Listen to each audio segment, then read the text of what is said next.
Hi friends, welcome to social team பத்து channel. இன்றைக்கி நம்ம வீட்டில் என்ன லஞ்ச் ரெசிபின்னு பார்க்கலாம் வாங்க.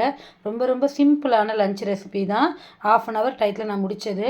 சாதம், இது வந்து பார்த்திங்கன்னா கீரை கூட்டு தாளித்து விட்டுருக்கேன். இது இன்னும் கலக்கணும். இது வந்து பார்த்திங்கன்னா ரசம், கருவேப்பிலை இல்லை, கொத்தமல்லி இல்லை, எல்லாமே கடைக்கு போய் வாங்கிட்டு வரணும். நான் இன்றைக்கி மார்க்கெட் போகல. அதுக்கப்புறம் வெறும் மஞ்சள் பூசணிக்காய், இதை அப்படியே காரம் போட்டு ஃப்ரை மாதிரி பண்ணியிருக்கேன் ஃப்ரெண்ட்ஸ். சூப்பராக வந்திருக்கு மஞ்சள் பூசணிக்காய். இது வந்து இந்த ரசத்துக்கும் இந்த கீரைக்கும் ஆப்டாக இருக்கும். தயிர் மட்டும் ஃப்ரிட்ஜில் இருக்குது, எடுத்து வச்சிடணும். ஏன்னா வெயிலுக்கு வந்து வெளியில் வச்சா புளிச்சிரும். அப்பளம் வேணும்னா வறுத்துக்கலான்னு இருக்கேன், இல்லைனா அப்பளம் வந்து பசங்க வறுத்துப்பாங்க.